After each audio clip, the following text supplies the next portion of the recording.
Fala pessoal, beleza? Sejam muito bem-vindos ao canal de resenhas dos Perdidos no Tempo. E hoje o nosso bate-papo, a nossa resenha, a nossa conversa vai ser sobre Sinistros e Monstros Clube do Nunca, da Universo Simulado. Como vocês já devem imaginar, esse livro aqui é um suplemento para o Sinistros e Monstros. E quem está ligado no movimento, quem já está inscrito e acompanha o canal há um tempinho, deve lembrar, já comentei aqui sobre os Sinistros e Monstros, fiz inclusive ficha de personagem, vou deixar aqui no card para quem quiser conferir esses vídeos mais antigos, porque com certeza muito do que eu falei lá, vocês vão poder aplicar aqui no suplemento, tá? Alguns conceitos e tudo mais. Então fica aí a dica e vamos para a resenha. Então olha só pessoal, antes da gente mergulhar aqui no conteúdo, algumas informações gerais sobre o livro. O Sinistros e Monstros Clube do Nunca foi publicado em 2023, tá? Ganhou a versão física aí através de financiamento coletivo. O livro tem aproximadamente aí 66 páginas, em preto e branco, capa cartonada, tá? A gente vai dar uma geral aqui pelo livro. Ele é dividido em 4 capítulos e ele tem, salvo engano, 2 apêndices. Eu vou dar uma visão geral de cada um desses tópicos aqui para vocês, mas, claro, sendo um suplemento do Sinistros e Monstros, ele vai expandir, trazer mais informações, seja em termos de sistema, seja de coisas para você usar no jogo, seja em termos de criação de cenário, ele vai expandir o universo dos Sinistros e Monstros, beleza? E só para a gente fechar essa parte inicial, a Universo Simulado também é parceira aqui do canal, então se você curte os Sinistros e Monstros ou qualquer outro material da editora, se liga porque eu vou deixar aqui na descrição do vídeo uma dica para você usar o cupom, né, do nosso canal aqui, o Perdidos no Universo, e garantir 10% de desconto no valor da compra de qualquer material na loja da Universo Simulado, beleza? Então se liga aí na descrição que estão todas as informações. E agora vamos lá entrar no livro. Então olha só pessoal, para começar aqui a mostrar o livro para vocês, a gente vai ter aqui, olha, logo nas primeiras páginas aqui o sumário, né, o índice com os capítulos, já temos aqui um desenho com uma referência, né, àquele filme antigo lá do Cemitério Maldito, e na arte de abertura aqui da introdução, também uma referência, né, à Wandinha e tal. Então eu estou mostrando isso, estou destacando isso, porque o livro todo, ele é cheio de referências, tá? Especialmente ali dos anos 80 e tal, e coisas dessa época que a galera mais antiga com certeza vai lembrar e vai sacar. Depois aqui, ó, a gente vai ter nessa parte do Bem-vindo ao Clube, algumas informações sobre qual é a proposta do livro, o que você vai encontrar aqui nesse suplemento, né, alguma coisa nesse sentido. Até a gente chegar de fato no primeiro capítulo, que é o Clube do Nunca. E o que esse capítulo vai trazer? Aqui a gente vai ter basicamente uma expansão do cenário, vamos dizer assim, né, das informações acerca do cenário. Por quê? Esse capítulo ele vai trazer a história do Clube do Nunca. E é uma história não oficial, tá? Porque o que os rumores apontam, até onde se conseguiu pesquisar, investigar, como é que surgiu o Clube do Nunca. Dizem, né, que o clube foi fundado por um garoto chamado Thales, tá? Só que esse Thales, ele descobriu essa questão, né, de conseguir enxergar essas criaturas esquisitas, esses monstros que assolam a cidade aqui, né, de Pacata do Sul, que é o cenário do jogo, né? E o Thales descobriu o chamado Templo dos Mistérios, que se tornou a sede do Clube do Nunca. E a partir daí ele conseguiu recrutar os primeiros membros, né? Outros sinistros, que são aqueles que têm a habilidade de enxergar os monstros, né? E assim surgiu a primeira versão, a primeira formação do Clube do Nunca. Por que eu digo que isso é mistério, que isso é uma história não oficial? Porque não existem registros na cidade sobre alguém chamado Thales, sobre esse tal aluno ali, sobre essa tal criança, adolescente chamado Thales, que teria fundado o clube. Não tem histórico escolar, não tem certidão de nascimento, não tem nada que indique que esse Thales de fato existiu. E aí tudo virou um grande mistério. Quem seria o Thales? Seria algum tipo de entidade? Seria um anjo? Então isso aí não é explicado no livro, claro, isso faz parte ali dos mistérios do cenário para você na sua mesa, se quiser abordar esse tema, dar alguma explicação ou não, porque nem precisa, né? Deixa as coisas como elas estão e siga aí na diversão.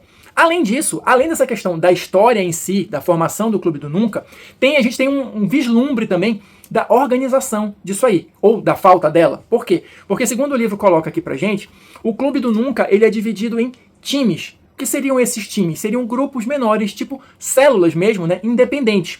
Por que independentes? Elas não se conhecem entre si, ou seja, os membros de um time não sabem quem são os membros do outro time, elas não se comunicam entre si, tá? Por uma questão de segurança.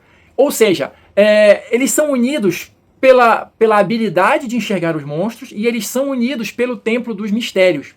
E diz também o livro que a qualquer momento da história de Pacata do Sul, né, depois da formação do Clube do Nunca, óbvio, existem 6 times atuando na cidade. Mas esses times, novamente, não agem em conjunto uns com os outros, não se conhecem e não se comunicam por uma questão de segurança. O elo de ligação deles, além da habilidade de enxergar os monstros, é o tal do Templo dos Mistérios. Tá, mas afinal de contas, você pode estar pensando aí, que diabos é esse Templo dos Mistérios? Segundo o livro coloca aqui pra gente, o templo ele é uma casa na árvore, tá localizada ali nos limites da cidade, né, nos limites de Pacata do Sul. E essa casa na árvore é um daqueles ambientes que ele parece de um tamanho por fora, mas quando você entra ele é muito maior, um tamanho que seria impossível, né? O livro faz aqui a referência ao TARDIS, né, do Doctor Who. Mas se não me falha a memória, que posso estar enganado, tá? Se não me falha a memória, a casa do Snoopy também era assim. Era aquela casinha de cachorro que você entrava, era um negócio gigantesco. Ou qualquer outra referência que você tenha desse tipo de ambiente, que parece pequenino e quando você entra é uma coisa absurdamente gigante. Então você vai ter ali, basicamente, quando entra na casa da árvore, ela se transforma, né, pelo lado de dentro, numa espécie de mansão ali, que tem diversos portais para diferentes áreas da cidade, uma grande quantidade de salas e tal. E essa casa na árvore, esse templo dos mistérios, existe uma presença ali, como se algo que comandasse essa magia do local, vamos chamar dessa maneira, e essa presença ela se comunica com os membros do Clube do Nunca de alguma maneira indireta. Ou uma mensagem que aparece escrita ali no espelho, né, ou um livro que cai aberto ali numa página que vai trazer alguma informação importante, ou alguma frase que a casa, vamos chamar assim, né, queira passar para os membros que estão lá dentro no momento. E além disso, né, ou através dessa forma, o Templo dos Mistérios ele vai fornecer informações, né, trecos, objetos que talvez sejam úteis ali para os personagens, né, para os membros do clube, transportes e o que você quiser. É tipo um recurso ali que os membros do clube podem utilizar. Mas lembrando que essa presença, ela tem uma vontade própria, pelo menos foi assim que eu entendi. Então não é você chegar lá e fazer um desejo, aquilo vai se materializar ali. O Templo dos Mistérios, ele vai te fornecer o que você precisa, mesmo que você não saiba, né, ou que você precise de um tempinho ali para entender. Pelo menos foi dessa forma que eu compreendi ali e pretendo utilizar o Templo dos Mistérios. Fechando esse primeiro capítulo, o livro vai trazer aqui algumas informações aqui mais relacionadas à questão de sistema também, né? Então, recursos que os membros do clube têm, olha, o que todo membro do clube vai saber. Tem aqui, olha, novos tipos, né, de personagens que você pode fazer. Então tem aqui algumas listinhas com as regrinhas ou as coisas que eles têm de diferente, né? Novas tramas para você escolher, a oportunidade de você ter um mascote sinistro, né? Ou seja, uma criatura que vai ser o seu animal de estimação, vamos chamar assim, né? Novos trecos, novos objetos que você pode encontrar no clube ou não. E você vai ter aqui também a chamada magia de grafite, né? Grafite místico. Então, uma nova regrinha aqui, um novo sistema de magia para você utilizar o grafite como uma forma de você expressar as suas magias. E claro, todas essas características, né, em termos de regra e tal, você pode escolher ou sortear a partir das tabelas, né, que estão sempre presentes aqui nos livros da Universo Simulado. Então você pode sortear aqui treco, o tipo, né, a questão da magia, o que acontece na falha, né, da sua magia de grafite. Então tem várias tabelas aqui que com certeza vão ser muito úteis e vão auxiliar todo mundo aí para potencializar a diversão jogando Sinistros e Monstros. Seguindo adiante e avançando para o capítulo 2, né, o chamado Coisas Estranhas Moram em Pacata, aqui a gente vai ter um pouco mais de informações sobre o cenário, sobre Pacata do Sul, a cidade fictícia ali que abriga as histórias de Sinistros e Monstros, já que isso faz parte do cenário, ninguém consegue sair da cidade. Mas o que esse livro aqui vai trazer de novo pra gente? Ele vai descrever um pouquinho de Pacata, que é uma cidade interior, cercada pela natureza e tudo mais, e a grande situação, o ponto de virada, vamos chamar assim, de Pacata do Sul, segundo o livro traz, foi algo que aconteceu há cerca de 30 anos atrás. Uma criança sumiu, né? Cerca de 30 anos atrás, e depois foi encontrada morta. E ninguém nunca descobriu o porquê, o que foi que aconteceu, e vida que segue, né? Enfim, foi um crime que chocou a cidade, mas foi passando o tempo e as coisas foram sendo esquecidas e pronto, acabou. Só que, de lá pra cá, houve um acréscimo, né, um aumento significativo no número de mortes na cidade e de problemas psiquiátricos e outras coisas esquisitas ali que foram acontecendo e foram se multiplicando ao longo dos anos. Os pais, os adultos de uma maneira geral, quando percebem alguma coisa esquisita ali nos filhos e tal, vão tratar, como o livro coloca aqui, os sintomas. Ou seja, vão aumentar a mesada, vão dar um brinquedo e tal, mas ninguém consegue, os adultos não conseguem perceber o nível de coisas esquisitas ou de bizarrices que acontecem na cidade. Somente as crianças, os sinistros, conseguem ver esses monstros. Os adultos passam despercebidos disso completamente, logo não conseguem ajudar as crianças. Enfim, e aí no final das contas, o que acontece? Supõe-se, né, que esses eventos todos, na verdade, começaram a acontecer porque abriu-se uma porta para o inferno na cidade. né? Então essa é a sugestão de uma possível explicação de por que a cidade é dessa maneira. Além disso, né, além de dar essas informações gerais sobre o cenário em si, a gente vai ter algumas páginas aqui falando de pontos, né, locais de interesse aqui presentes na cidade. Então a gente vai ter aqui Casa dos Brinquedos, o espetacular circo do Dr. Parnasiano, o colégio, né, sul do Cruzeiro, que com certeza é um ponto muito interessante de explorar, já que todos os personagens são crianças ou pré-adolescentes, né, enfim. A gente vai ter lacunas na cidade. Lacunas são portais, que podem ser portais para outros pontos específicos da cidade ou portais para outras dimensões. Então, bastante coisa para você explorar.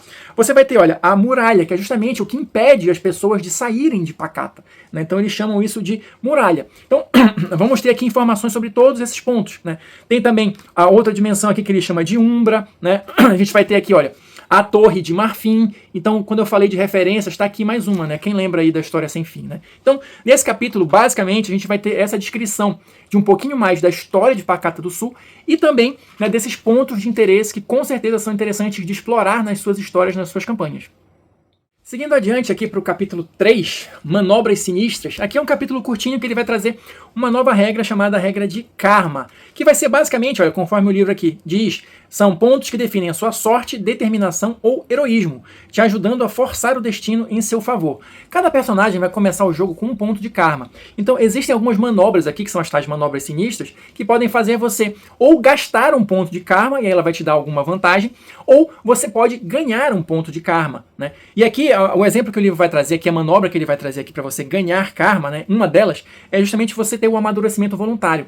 Só lembrando aqui alguns conceitos do livro básico lá, os sinistros, eles conseguem enxergar os monstros porque eles têm o que o livro chama aqui de inocência, né? Então, se o seu personagem amadurece muito, ele perde essa habilidade de enxergar os monstros. Mas você pode, de forma voluntária aqui durante o jogo, estar numa situação em que você amadurece o personagem, ou seja, ele vai ganhar alguns pontos ali de idade mental, e em troca disso vai ter um ponto de karma, vai ter uma vantagem ali. Mas se ele chegar numa determinada idade mental lá, X, ele perde a habilidade de enxergar os monstros. É como se o personagem estivesse mais próximo de ser um adulto do que uma criança. Então, são coisas que podem, de repente, potenciar ali o jogo, deixar ele mais emocionante, mas você tem que ter cuidado na hora de usar. Porque se o seu personagem atinge uma maturidade que ele não consegue mais ver os monstros, você perdeu o personagem, né? Porque ele perdeu a habilidade de combater essas forças malignas.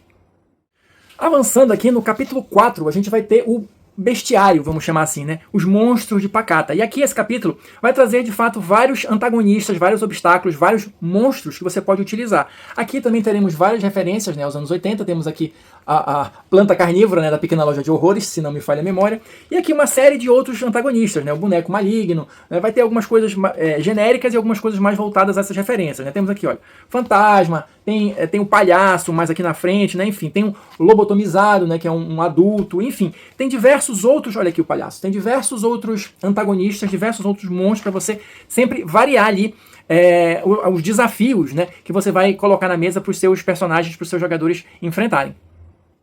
E agora, para a gente já encaminhando para o final do vídeo, a gente vai ter os apêndices. O primeiro apêndice é chamado Missão Vida. É uma regra opcional que eu, de fato, achei bem interessante. Ela vai complementar aquela história do karma que eu falei ainda agora. Por quê? Qual é a proposta aqui?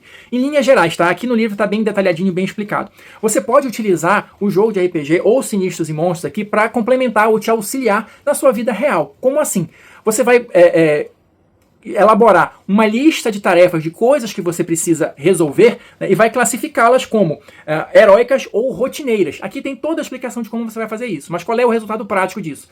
Na semana seguinte, quando você for jogar novamente, né, a sua sessão de Sinistros e Monstros, se você tiver completado algumas das tarefas que você se propôs a fazer na semana que passou, você ganha um ponto adicional de karma no jogo. Ou seja, você utiliza o jogo de alguma forma, ainda que indireta, como uma motivação para te ajudar a resolver as suas questões, né, as suas tarefas da vida real. É uma regra opcional, mas que eu achei bem interessante, assim como eu achei bem interessante também a homenagem aqui ao Beetlejuice, né, nas páginas dos Sinistros e Monstros.